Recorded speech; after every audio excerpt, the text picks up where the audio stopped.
Welcome everyone to our last video.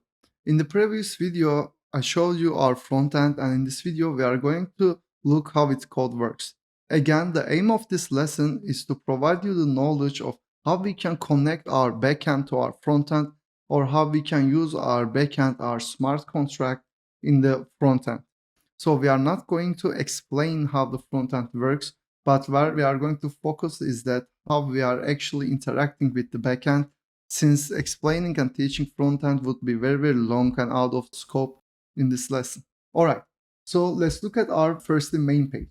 Here I also opened our final project backend.dit file because our front-end knows how to operate with the functions and the structures in our backend through this file, and I thought that it's only fair we do the same. So here we have our main page. The main page is the page that we saw in the previous lesson.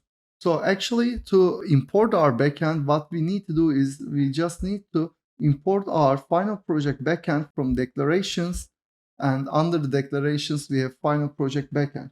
You can find it here, and this is created when we deploy our project. So as you can see, we don't need to do any additional things, and it's even easier to connect our backend to our frontend than the Web 2 applications. Now, after having this file here, we can interact with our backend. And for the first interaction, let's look at this function. In this function, we are having a parameter count, and the name of the function is getCurrentProposal. Inside this function, we are calling our final project backend.getProposal. We are using await and async here because with this asynchronous functions, we are actually waiting for this to be complete before moving on to next. So in our every call in the front end, we are going to use asynchronous functions when we want to interact with our backend. So again, our function is asynchronous, and that's why we are saying await here. And as you can see, we are calling our final project backend, and from our backend, we are calling the getProposal function like any other function that you would call. And let's see what it takes on the right side. GetProposal takes a not64, which is U64 in Rust and number in JavaScript, and it returns a proposal.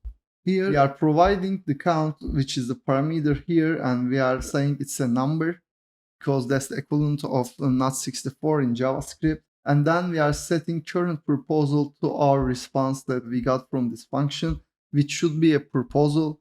And since the return type is proposal here, if you look at our proposal object, what we would have is a JavaScript object like this. Again, our description is going to be a string, and these are going to be numbers. This is going to stay as Boolean, and it goes like this. Also, the principles will be strings. Now, let's look at this use effect, because we are providing counts here, and we are getting this count in this use effect. To get the count, we are actually doing the same thing. We are creating a variable called proposal count, and then we are calling getProposalCount function from our backend, like any other function that you would use. You can imagine this as an object that we have in another file, and we are just using its methods. Here, if we look at getProposalCount, then we can see that it doesn't take any parameters and it returns a number. And here, after it returns the number to our proposal count, we are setting our proposal count with this return value that we got. Now, in this use effect, we are also checking if we have the proposal count, and if we have it, then we are calling getCurrentProposal with the proposal count. We are calling getCurrentProposal, the function we defined up here, with the parameter proposal count, which we got from this use effect.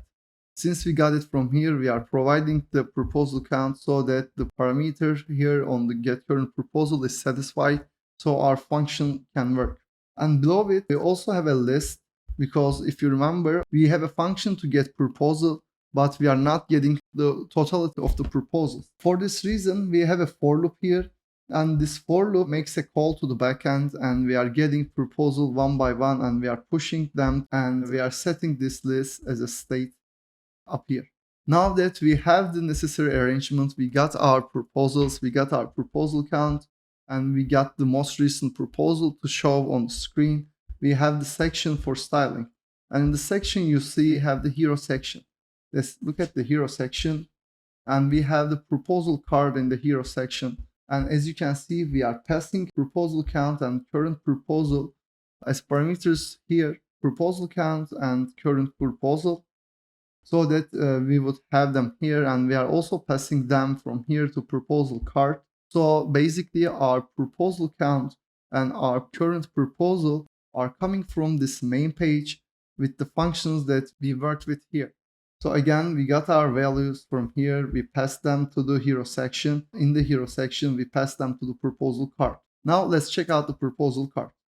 Again, this part is styling, so I'm not getting to the JavaScript part, but because what we want to do is we want to understand how we can work with the backend.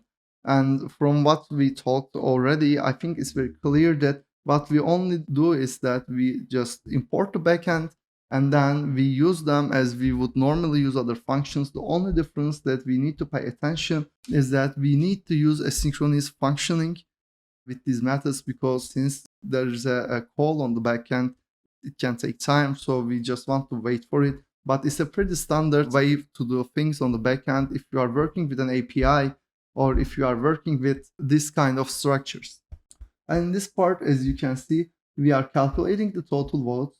And to calculate the total votes, we are checking if we got the proposal. And if we got the proposal, we are checking if we have the first element of the proposal and if we have the approve in it. The proposal 0 is going to give us a proposal here like this. And by calling .approve, we are actually calling this approve field of our struct. So if we had a JavaScript object, we would have used this the same way. So again, there is nothing different going on here. And if you look at this handle vote part, this is the part where we handle our vote request. So what we have is we have a user choice variable, and we are going to set this user choice variable based on the instruction we got. On our front end, if we got 1, then we set our user choice to approve null. We are saying approve null here because in our backend, when we make the call, we can see from this choice what we have is we have approve, reject, and pass. And these were enums from our Rust code.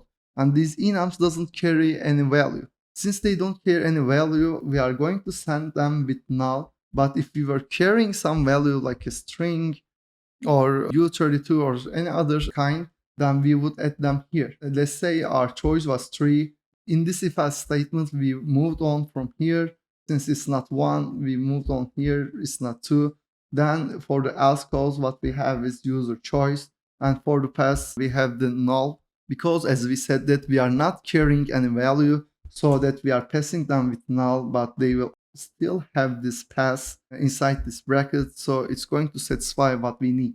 So that's the important part that you need to pay attention when working with our backend, specifically when working with enumerations on our backend and trying to call them from the front end. Next, we have this vote variable, and we are actually making the call like we used to in our previous functions. We are calling our final project backend and we are calling the vote function. And if you look at the vote function, what we need is not64 and choice. As in not64, we are providing proposal count, which we got from here and also we got from here. So it comes from here to our hero section, from our hero section to our proposal card. In our proposal card, we are using this to vote on some proposal. Then we have our user choice, which we set during this if else statements. As we talked, we provided null since we are not carrying any value here. We just have the basic enumeration functionality. And that's actually how we work with our backend through our frontend. Now let's look at a couple more examples.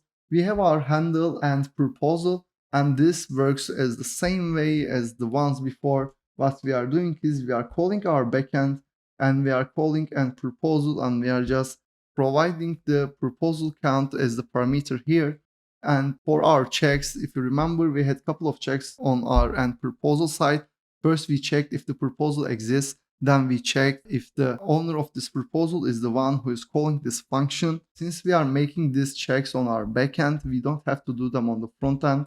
And that's the basic ideology. We want our backend to do the whole thing, and we want our front end just to communicate and be the actually UI for the user input.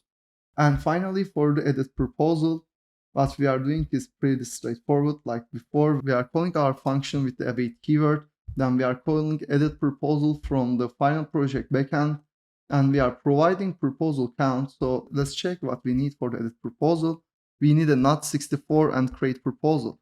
Not64 is actually U64 and in Rust and number in JavaScript, as we said before. So we are going to just provide proposal count, which is a number in JavaScript, and it's going to satisfy our need. And then we have the create proposal.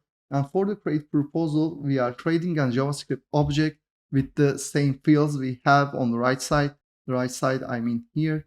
Once we look at it, we have description and is active. So we put description and is active. And description is waiting for a text. So we are providing a string here, edit input string. We are providing is active field from our proposal. So we can just carry the same value for the new one. And we have a console log saying edit. Of course, our frontend have a couple more functionalities, but it's just the same thing. If you look at the idea here, what we are doing is we are importing our backend to our frontend at the top. And after that point, we can use these functions just we would use any other function. Three things to be cautious about. And the first one is that, again, the types of the variables are different. Here, text meaning string in JavaScript, and the different types like not meaning a number in JavaScript. So we need to look for that one. And also we need to remember that we need to use asynchronous functioning and await keyword for our function calls on the front end. And finally, it's important that we have the structures here so that we would have the same on the front end. So as we saw here, while we are making a call, we are actually calling our backend with the object that we created in front end, which is the exact same thing when it's converted to Rust or the did file.